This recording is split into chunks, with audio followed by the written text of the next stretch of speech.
One of the really powerful things about a full stack serverless app is that it can be shared and redeployed. So people can actually build out reference architectures and example projects that tie the front end and the back end together.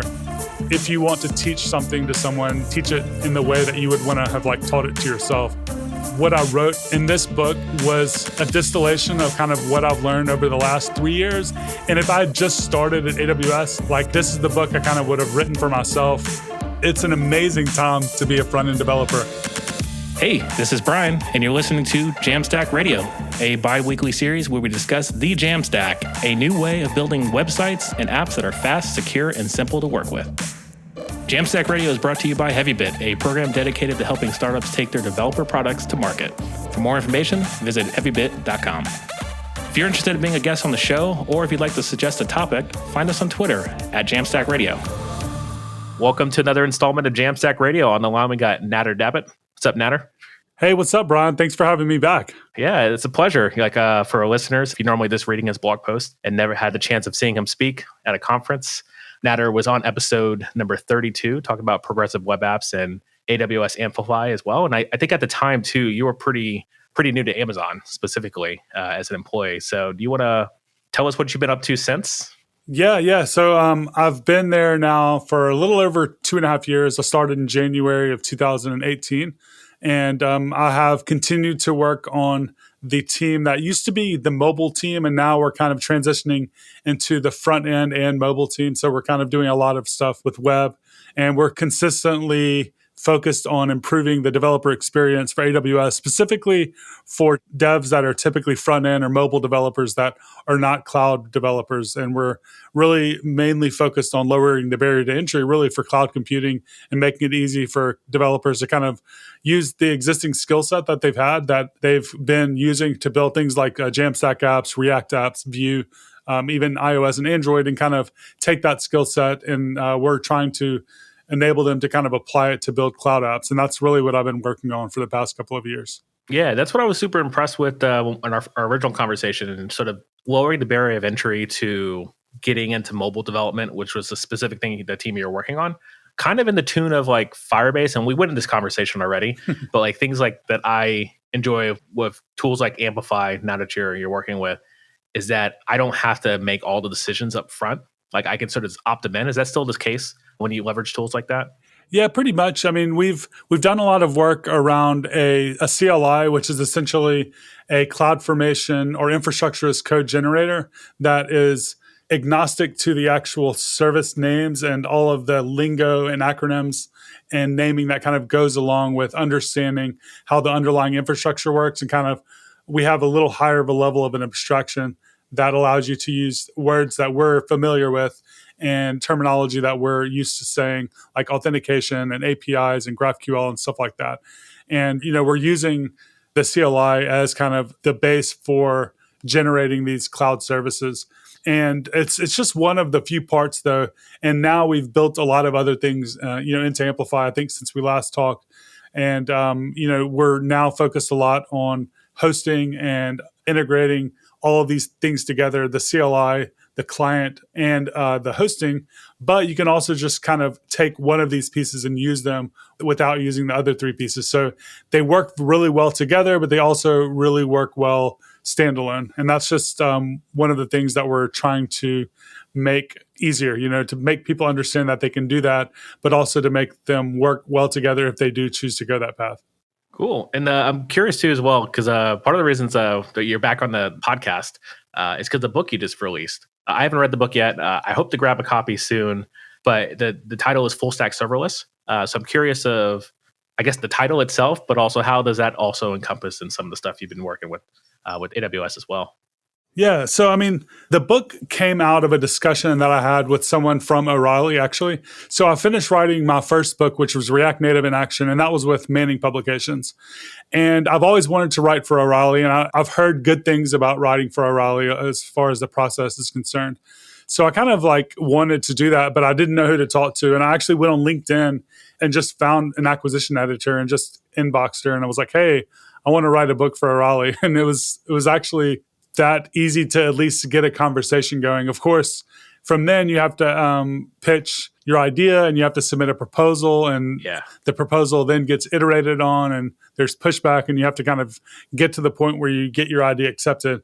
And that process was kind of interesting because as it relates to the naming of the book, we kind of were kicking back and forth ideas, and the ideas came, from me, but also from her around what the demand is and like what's selling and what's popular. And a couple of the ideas I had were either around JAMstack, they were around just React in general, and they were also around cloud computing with serverless. And one of the ideas that we were talking about was combining the serverless and the front end stuff. And it really kind of went really well along with what we were already doing at AWS and some of the trends that we were seeing around the adoption of Amplify. And we thought that at first that a lot of the adoption was going to come from existing AWS customers and people familiar with cloud computing. But what we actually saw happening was front-end developers were picking up Amplify, and they were kind of using it a lot more than we were seeing adoption from existing AWS customers. So the idea was, this full stack serverless or full stack cloud, that kind of was the path that we were headed towards. So the book came about from that discussion, and we went with the name Full Stack Serverless because that's essentially what Amplify enables, and that's what the book is about. It's kind of about building full stack applications with Amplify, and almost all of the services that are underlying are serverless technologies. So, it kind of just made a lot of sense. Okay, excellent. Yeah, and it's funny because that's a term. Full stack serverless is something. Actually, I used to use the term serverless side rendering a lot back in the day. I think prior to even the JAMstack term sort of taking off.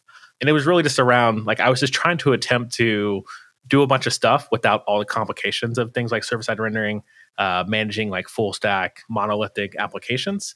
So I'm curious, with the full stack serverless thing, and I assume Amplify also gives you opportunity to create Lambda functions as well as some other stuff. Is that what the whole, what you get out of the book, being able to just piece the console together and make an application? Yeah, essentially you get kind of all the pieces you need to build a full stack application in the cloud. So when you think of something like AWS or GCP or Firebase or any of these things, you think about the actual backend services, you think about the client technologies that need to be there to integrate with those, and all of the underlying complexity that a lot of times comes along with making secure calls to these backend services. And I think the problem with AWS in the past was, or the challenge, I guess you'd say, was that the AWS JavaScript SDK was the main route for interacting with these services. But the user experience and the developer experience wasn't very friendly for front-end developers, in my opinion. So if I was coming in to AWS and I was trying to build something, it was really hard for me to kind of get going. So what we're trying to do is, on our team, is we're building out the abstractions and all of the tooling and stuff that's necessary on the client to actually make that process a lot easier. So if you want to talk to an API backed by Lambda function, we have different categories that handle all of the things like headers and signing all of the authorization requests and all of the different tokens that you would need with to have an authenticated request, and send all of that data in the header, like the refresh token, all of the different tokens that you would need, like the identity token and stuff like that. So I think full stack serverless is the idea that you can kind of go with one suite of tools and get the ability to generate all of the different services. You get the client APIs that are needed to interact with those services. And you have kind of a way to understand how to actually create these services in the proper way so that they're actually secure and scalable without being a cloud expert. Yeah. And it's full stack in the sense that you're getting the front end and the back end, and everything kind of works together. So, and when you say full stack too as well, is this attached to a certain library or framework? Can you build a React app? Can you build a Vue app with this technology? Yeah, so our team has multiple teams within it. So we have a React team, we have a Vue team, we have an Angular team, we have now a Flutter team, a native iOS team, and a native Android team. And each team owns each client. So we own all of those clients. So if you're a mobile developer and you're building apps with Swift UI, we have a team that is building SDKs and libraries specifically for you. And therefore, we're kind of owning all of that front end complexity, and we're just providing those libraries there, and we're not kind of offloading those to the open source community. We're building that ourselves, and we're providing those, and we have everything is open source, and you're able to kind of go in there and create issues. So we have a general JavaScript library, but we also have React components and Vue components and things like that that kind of abstract away even more. I think I may have even talked about this the last time we talked. If you need authentication and you need to kind of get up and running really quickly, there's a typical process where you create a sign-in flow, a sign-out flow, and you have to handle the state management and all that stuff. We have UI components for all of these different frameworks with just a couple of lines of code that kind of just scaffold all this stuff out and make it somewhat configurable, and just gives you a really quick way to kind of throw something up to kind of have authentication. And also we have other components around storage and other things. Yeah, so are you saying that there's a design system built into the SDK as well, or is that separate? It's somewhat of a design system in the sense that all of these UI components are consistent in the way that they're designed, and you can configure them. Yeah. But there's not any design system in the sense that you would kind of have buttons and navigation components and stuff like that you would use now. Okay, cool. Yeah, it's nice to know like where it's sort of the framework for this library sort of stops. But also like I'm just sort of zooming out. It's kind of like a great time to be a front end dev, to be quite honest. Like there's so many things off the shelf. Like I'm an AWS fan. Like, I guess it was like the first cloud computing platform that sort of spoke to me enough that I could understand it, even though, as you mentioned before, like it is a confusing console to sort of navigate, which is why these CLI tools exist today to make it even more easier for me. But what I'm getting at is that the fact that like we can pick a design system off the shelf, we can pick where we're going to host this stuff, how we're going to sort of interact with the JavaScript code. It's kind of like mind blowing to think of 5, 6, 7 years ago, front end developing was like essentially jQuery and a bit of CoffeeScript, maybe some JavaScript. And now we've sort of just expanded it to the point where you don't have to make the decision on how the server is running, how you're scaling it as well, which is even better because now I can, if I'm already using AWS as my technology, I know I can tap into the CDN. Is the CDN CloudFormation? I forget the namings of all the stuff. Yeah, CloudFront. CloudFront, that's right. There's CloudFront, and then with Amplify, we also have AppSync, which is a GraphQL, as a service that you can kind of use as the API layer. But no, you're right. It's an amazing, amazing time to be a front-end developer. I mean, a lot of people complain about things in the front-end world, and I understand where they're coming from in a certain sense. But there's also a positive light, like you mentioned. All of these things are there. Like, not only is React, they just came out with a new version with no new features, and some people were like, making complaints about that.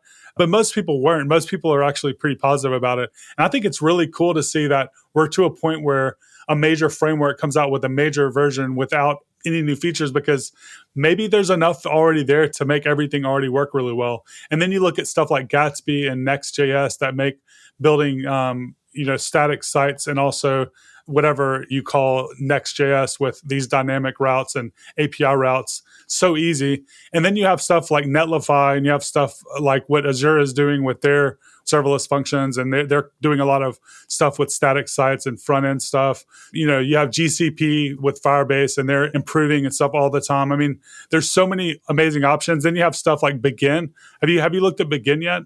Yeah, I was going to make a very bad pun, but yes, in the beginning of Begin, I've been circling back to them because they're doing some pretty cool stuff with functions. And I think they sort of figured out the product. When I looked at it about 2 years ago, they were sort of trying to figure out the experience, and I think, just came out of a pivot. But yeah, it's something I should probably have Brian and possibly Ryan on to chat about that. Yeah. So all this stuff is really great. So if you want to build a full stack application with the same infrastructure that companies like Netflix use, you could literally do that in like 30 minutes with one of these guides that you can find on the getting started pages for these different backend technologies, quote unquote full stack serverless technologies or JAMstack technologies. Yeah. And it really is pretty amazing, and it's pretty mind blowing. I mean, the abstraction is really high, in some of this stuff, and it is a lot of magic going on, and a lot of people are going to be put off by some of that because they're going to be like, okay, I want to know everything that's going on. And when you start digging into it, there is a lot of complexity. So if you build a Gatsby app and you want to know like what's going on, you start opening the source code. Yeah, there's a lot of complexity, but what it gives you is super powerful, and it is pretty configurable. And I think as long as people are building the right escape hatches into these things, then it is extremely, extremely powerful, because not only are you getting all of this great power, I guess. Yeah. And I hate to say powerful and power, but yeah, you're getting all this power, but you're also being able to kind of have that escape hatch. So if there's something that isn't supported, you're able to still do that thing. Yeah. And that's, speaking of building companies on all this magic, like one of the companies I cite all the time when it comes to like AWS and S3 and how they sort of unlocked that magic was Instagram. Are you familiar with the story of Instagram and how they got started? I'm not too familiar, other than I know that they had like a really small dev team. Yeah, no, they got acquired, I think, with 11 or 14 people for $1 billion to Facebook. But the way they got started was through image hosting. Because at the time, like if you want to do like a photo sharing app or whatnot, you had to run your own servers, like in your kitchen or your bedroom or whatever, just to get up and running. And then you'd go buy server space somewhere else. But they ended up leveraging S3 and AWS pretty early on in their sort of career or their startup infancy. So because of that decision, they were able to scale and grow where other photo sharing apps on iOS could not. So because of that, they were able to do like really cool things. So like one of the problems that they had was that they had the uploading to S3 took time. So during that time, they had to figure out what to do while the user was waiting to upload the photo. So they created filters. So the entire time you pick your filter for Instagram back in the day, now it happens instantly at this point. But while you were picking your filter for Instagram, it was uploading in the background. Interesting. So a lot of that trickery that we see in a lot of sites, the anticipated loading, like those are things that I think about in the side projects that I work on, where I'm like, this is going to take some time. Like I could go down and fine tune and then put on the gloves and start trying to figure out what servers and what places to put things. Or I could just do some really cool front end trickery and like some animations and make it beautiful. So like that's a story I think about a lot when I build front end UIs. I was like, I can make it better and make it faster, which I should, or I can just ship it, have people use it, and then have them tell me what's more important to do. Yeah, that's true. I mean, a lot of the stuff that we do as front end devs is essentially that, just sleight of hand. Yeah. And it's kind of like, a lot of the people that I'll learn the most from were the engineers that were just really good at coming up with ways to do that. And I think that's part of becoming, a good developer sometimes, is figuring that out and finding your way of doing that, because there isn't really always a right way to do things. And there's just more along the lines of doing things that work well for you, or that just work well, period. Speaking of learning from developers, like I've chatted with Tim from Next.js a couple times, which I want to have him on the podcast hopefully soon. Probably like the fourth time I've called him out in person on the podcast, and like I should have him on. But what I'm getting at is that I just built a Next.js app this week, and literally like yesterday. It took me a couple hours. I had an idea I'm going to be selling stickers and giving away stickers for my side project. So I figured out, I spent all this time on the UI and the brand. I might as well make some stickers. So I threw together a Next.js site after some conversations in Discord. I was like, oh yeah, I can do this. But what I'm getting at is like the sleight of hand, the trickery they're doing to do like handover server-side rendering and then static routes and all that magic that happens. It's kind of mind-blowing. And like this is something that 4.5 years ago when I started this podcast was not something that was easy to do. So much that I would avoid server-side rendering with all cost. Like don't even touch it. And then now it's like, I just create Next app. I've got it out of the box and I just make sure my routes match and I'm good to go. Like that kind of blows me away that I can just take advantage of someone else's hard work thanks to open source. And I can just move on. And like similar to Amplify, like connecting all the stuff that I want to do in AWS and just give me something like a nice layer of and like actual human readable documentation that I want to do login. Let me find the authentication layer. Okay, it works. Now I can do the next thing. I don't have to spend like weeks on top of weeks on trying to make sure, my secrets and security and everything like that is secure. It's just, I get it out of the box, which is again, great time to be a front end dev. Yeah, and you called out Next.js and Tim, and we have to say Versal and Guillermo and that entire team. And he is, to me, just one of the most amazing people to watch. And he's just so smart, and his entire team is just so good. And the stuff that they do is like kind of next level in the sense that, they just are innovating in so many ways, and it's just amazing to watch. And it's just one of the many tools that are out there, the services and things that you can just pick up as a front end dev, and their docs are really good. Everything just works really well. It's kind of amazing. Yeah. And so I wanted to take a step back and talk more about the book itself and that process, because you kind of unearthed a lot of questions I had about writing a book. I've been approached to write a JAMstack book in the past, and I've politely declined because I just feel like I can write a blog post, but when it comes to writing a book, it seems like such a big workload to do. So I'm curious of how you sort of broke that up into be able to ship something. What was that process like? Yeah, absolutely. So this is my second book. So I've had a bit of experience at this point, and I've learned a lot from the first one and from the second one.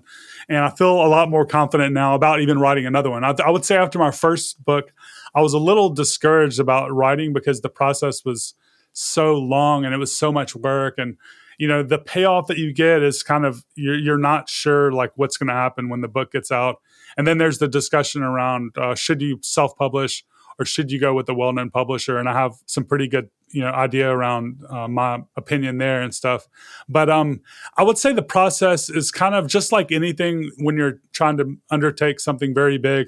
Like if you go into a very large code base or you're trying to learn something new, you typically just want to break it down into the smaller chunks and look at it that way and understand that for writing a book, it's just going to be a long, consistent process, like a marathon that you have to work at every day to get there. And you kind of have to focus on the end goal. Like, remember one day this book will be in paper form and you will be done with it and you will reap some benefits from it, even if it's just having your hands on a finished book. If that's the reward, that should be good enough. And anything else is just kind of additional. So don't I was just always focused on, having a finished book. And that was kind of like the thing I always looked towards. And to get started, you would probably approach a publisher. And if you're a decent developer, there are enough publishers out there actually looking for people to write books that you can at least get a conversation going with the acquisition editor, and that's probably who you would want to talk to. Find them on LinkedIn or find me on LinkedIn and ask me, and I'll try to refer you to a couple. And then from there, you're going to propose something, and you're going to probably have a discussion around what you're going to be proposing, like the titles and what's there and why you're the right person to kind of write the book. And then once you figure out the topic, you're going to propose a table of contents. And once you get that table of contents done, then you have that entire proposal that they're going to take, and they're going to kind of like look at not just the acquisition editor, but maybe some other people in the company. I'm not sure exactly how that goes, but a bunch of people are going to review that, and they're going to either approve it or they're not going to approve it. And if they approve it, then that means you kind of have a book deal, and you may or may not get some money up front for that. And you're just going to have a bunch of deadlines that kind of go along with that table of contents. And you're going to say, okay, a month from now, I have to have chapter 1, 2 months, chapter 2. And you're just going to work every day or however like your schedule is to kind of ship that book. And you're going to have a lot of review that goes along with that. So you finish the book or you finish a chapter, people are going to be reviewing it, and they're going to be giving you feedback, and you have to go back and redo a lot of stuff. And in the case of my first book, I had to go back and rewrite like 3 or 4 chapters. And that was really tough for me. And it was really discouraging because, I had spent so much time doing the work that to have someone come back and be like, oh, you have to completely rewrite this. It kind of sucked, But my first book was React Native in Action, and it did fairly well. But I feel like this next book that I've done has gotten a lot better. It's been a lot more well received, and I think it's sold a lot more copies already. And I think it's mainly because React Native in Action was focused on React Native, and I think there's just more developers interested in AWS and that are using React and GraphQL. So this book is actually, I think, at one point it was sold out on Amazon after it came out, and I've had so many people reach out to me on LinkedIn and Twitter and different places, email saying that they've bought it and that they're reading it. And I've had good response from the editor at O'Reilly. And of course, being with O'Reilly probably helped. And also the fact that I launched this book with like 40,000 Twitter followers, whereas the last book I launched with like 2,000 probably also helped. So, I mean, it's kind of hard to know, but I would say it's definitely worth it to write a book. The things that came out of my first book weren't really the book sales and the money. It was more around, oh, you wrote React Native in Action. I am going to hire you to be a consultant at like this really high rate because you obviously know what you're doing. That was what I got out of my first book. I don't really know what I'm going to get out of this book, but so far just finishing it was enough for me, and I'm extremely happy to be done with it. And I think that what I wrote in this book was a distillation of kind of what I've learned over the last 3 years. And if I had just started at AWS and I had this book, I would have maybe taken a year's worth of the work that I had done to learn this stuff. So that's kind of the way I look at it. Like, this is the book I kind of would have written for myself. And I know a lot of people say that, and I think that's a really good approach, because if you want to teach something to someone, teach it in the way that you would want to have like taught it to yourself. And that's kind of the way I did with this book. Excellent. Yeah. And how long did it take you to sort of complete from start to finish?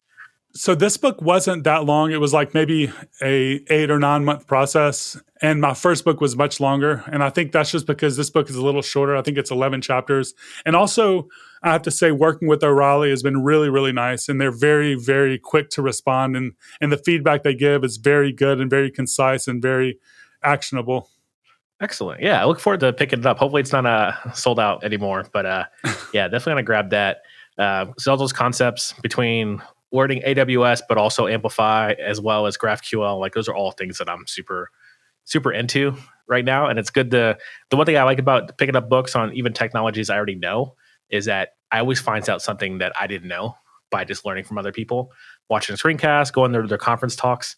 I always just find out like just brand new things. Just top of mind, just a couple weeks ago, I learned a new Git command out of the blue because I was pairing with somebody, and I didn't realize that you could do Git remote update.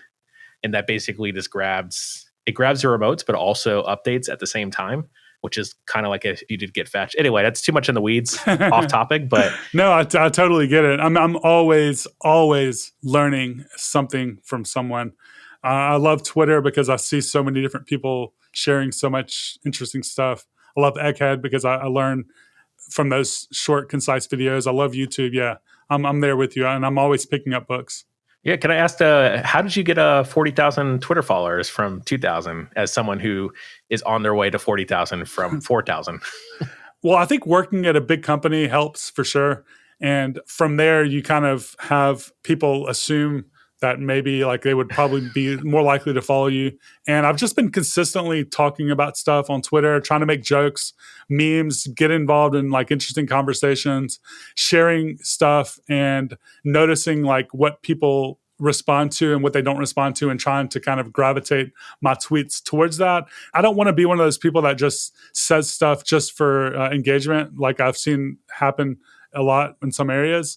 But I do notice what people seem to respond to, and I do try to tailor what I say towards that. So if I'm going to share something, I will try to word it in a way that I think is going to get more engagement than not. So yeah, there's definitely some thought to it.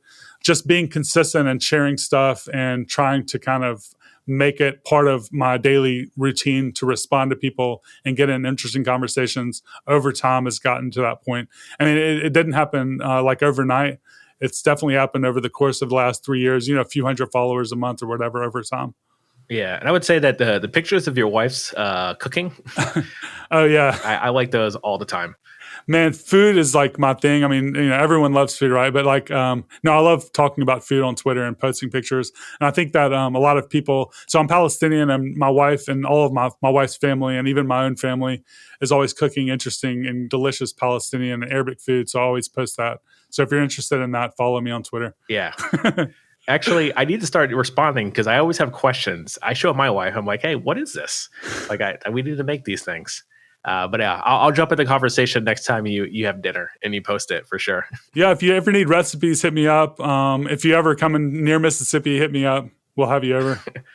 Excellent. Cool. And yeah, so as we're winding down, I want to switch to picks, but I want to briefly ask about the JAMstack CMS and how that's going. Because I know you launched that, must have been like at least a year or two ago. Is that also mentioned in the book, or is that just completely aside from it? Okay, so yeah, it's a full stack serverless project, and it's a great example of why I think this is a really great space to be in. And we didn't really talk about infrastructure as code. which kind of goes along with what that JAMstack CMS is and what full stack serverless is. But I mean, JAMstack CMS, I launched it in October of last year, so it's been around for almost a year. And then I also launched JAMstack e-commerce, and I'm about to launch JAMstack e-commerce with a backend, which is a full stack serverless project. But essentially, like one of the really powerful things about a full stack serverless app is that it can be shared and redeployed. So people can actually build out reference architectures and example projects that tie the front end and the back end together for a boilerplate. Essentially, like if you think of a lot of the React or Gatsby and Jamstack boilerplates that you see, they're just the front end. And as a developer, I think it would be really cool to be able to also have the back end for that. In the past, you couldn't really do that because if you needed to provision a server and write a database, all that stuff took a lot of back-end knowledge. And of course, it wasn't really able to be abstracted away. But with infrastructure as code and some of the different things that we're seeing happen around infrastructure as code, and for me, there's CDK, which is extremely interesting, allows you to write Python or JavaScript to create infrastructure. I think Terraform is about to come out with their version of it. Amplify CLI is a way to create infrastructure as code using a CLI. And then there's this new thing I just saw. I think it's called Adapt or something like that. Adapt.js is like React for infrastructure as code. You're able to create React components. But the thing with Jamstack CMS, the thing with all of the full stack serverless stuff is you have two artifacts from your project. You have a front end and you have a back end that is able to be shared and redeployed. So if I build like a photo sharing app, I can actually give the link to my GitHub repo to you, and you can then deploy that entire backend and the front end and then iterate on that and kind of create your own version. That's one of the really powerful things about it. And Jamstack CMS is essentially a full stack CMS. And I think when I get to V1 with that, it's actually going to be mainly focused on just the CMS part and be agnostic about the front end. I'm going to provide a front end, but I think the real power there is allowing people to kind of have a way to generate and host and deploy their own CMS that is just running on serverless technologies, which means you're not going to be paying a monthly fee for your CMS like you would with some of these other things. Instead, you will just be paying for the resources as they're used in a serverless manner. And I think there's a lot of future for that. I don't know if my project is going to be the one that nails it, but I think it's a good kind of proof of concept, and we'll see where it goes. Wow, that's excellent. Yeah, I completely brain farted on Jamstack e-commerce. I remember that getting tweeted out a while ago because I just built basically an e-commerce site in Next.js. Oh, nice. To sell stickers. And yeah, it'd been nice to know to actually think of this first too as well, because all the infrastructure is here. It looks like it's actually powered by Stripe as well. Yep. So I recommend, it looks like JamstackCMS.org itself. All those projects you mentioned are sitting right there waiting for people to use them. Yeah. And I'm actually working on another kind of org called Full Stack Serverless. And it's going to be open to any full stack serverless backend. So Azure, Firebase, Netlify, anything that you can actually create infrastructure as code in. I would be, hoping to get pull requests and stuff from those. And it actually hasn't been officially launched yet because I haven't finished the number of projects that I would like to launch with 5 projects that I'm working on, a chat app, a blog, a full end-to-end authentication flow, a couple of other things like e-commerce. So I'm building those right now, but right now you can go ahead and check it out. I have CDK and Amplify, and that's what's going to be launched with, but I'm going to be completely open to having other people add other providers. Essentially, it'll be kind of like the back end and the front end, kind of like what I'm talking about. So if you want to kind of get started with an app and you need authentication and you're going to be using web technologies, you can kind of start from a place and then take it from there. Excellent. Yeah, I'm definitely going to start kicking the tires on this thing. And I look forward to trying out for one of my future projects. I'm doing an overhaul on my blog and a couple other sites that have sort of got a little crusty and haven't really been touched a lot. So I'm actually picking different tools to migrate them to, just to keep my brain up to speed. As a developer who's been around the block for a bit, I just want to make sure I'm keeping up to date with some things on some of these side projects. So I think I might grab one of those. Oh, yeah, totally. Yeah, and leverage your Jamstack CMS for sure. And then as well as the book and the future org as well. I'm going to keep an eye out for that.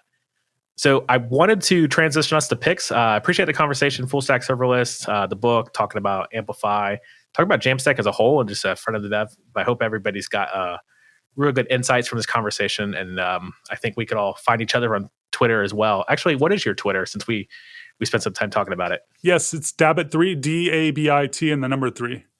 Yeah. Why 3? Same with GitHub. I think that was just a username I found early on, and I just copied it across all of my different social media stuff. Excellent. And if no one's asking, but I'm BWEO on Twitter as well. Anyway, so I'm going to transition us to the picks. These are jam picks, things that we're jamming on. Usually it could be tech related, music, food related, movies. I know we're all spending a lot of time at home, so we got pretty much could check all those boxes. But if you don't mind, I'll go first and give your brain some time to think of a pick. I wanted to first talk about, so I mentioned my YouTube channel last week, which if you go to youtube.com/ILikeRobot, that is my YouTube channel. It's a URL. It used to be the channel I sort of recorded and put music on when I was in college. So that's why it's called I Like Robot. For whatever reason, I cannot figure out how to change it because it's so old. I guess you can only change your YouTube name once. And I changed it like in 2008 when I first got it. But anyway, that's besides the fact. That's the Brian Douglas YouTube. I'm doing some screencasts, and I mentioned that last week in the last podcast, which is Get Action Traction. But I wanted to also mention, because you're here, I saw a tweet a couple years ago around how to record screencast. And you had mentioned like you should record it and then like redub the audio or some sort of forum. But anyway, I specifically remember a tweet that you sent, which is the way I do screencast today, which is I will record the entire screencast like one take, and then I'll chop it down to like if it was going to be the final take, and then I'll just take the actual video of the screencast and I'll just do the audio again while the video is going. So what I've been doing is I've been using this tool called Transcriptor, which is built on AWS Transcribe. And so one of my friends down in San Diego, Jay Miller, so he's KJ Miller. If you look on his repos, one of them is Transcriptor. He built this Python tool to basically take any audio and video and transcribe that audio and video into words. And then that's what I do to redub my audio on my screencast. And I've basically got my screencast recording down to only 2 takes. So I do one take, it works, I chop it up, make sure it looks good, and then I record it one more time with the transcription. And then I've got transcriptions for the final thing if I want to use transcriptions for closed captioning. And then I also have actual like clean audio where it doesn't sound like I'm doing ums and ahs and all that other stuff. Hands down, it's probably been like the best way to do screencast for work and for side project reasons. And I'm super appreciative of stumbling on your tweet years ago. I don't know if you remember that tweet or remember your pattern for screencast. Yeah, absolutely. That's the way I do it. I mean, it works great for me. Other people have their own ways, but I think this seems to be a really efficient way to do it. This way, I'm not wasting a ton of time. I just have to, I know I have to do both. Like you do the first take and the second take, but that's it. You don't really have any other things that you have to do after that. Yeah. And timing wise, if you go to Netlify or Docs, some of those videos are still me. So that was when I first did my first ever screencast, like probably 5 years ago.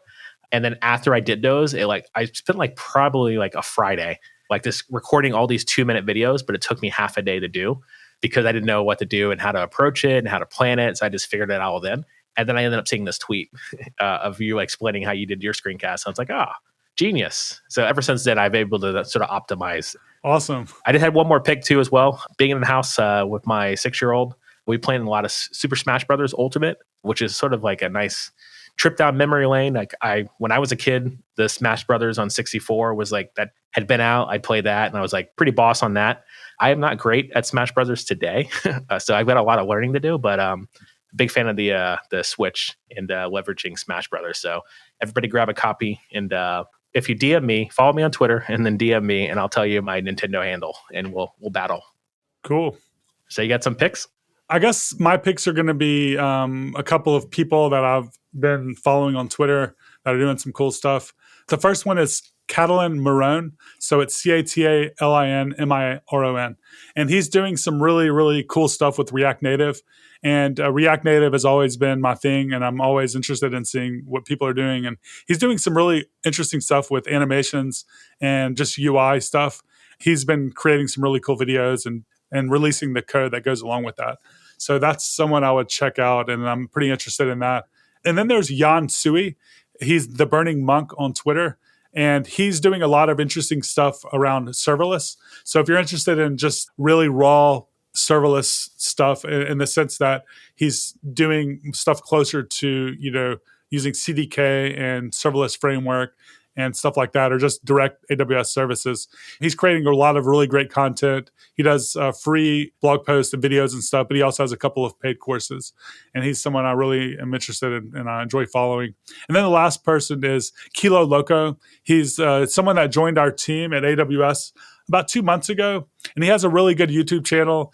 And I've learned a lot from his videos because he's really great. He's a really popular YouTuber, but he's really great at kind of creating content. And I've learned a lot from his videos, but I also really enjoy watching his videos. He has videos around like getting into tech and some of the things that have happened, during his career that he's kind of talked about that are pretty interesting. He also has technical videos around using Swift UI and of course, some of the stuff that we're doing on our team at Amplify.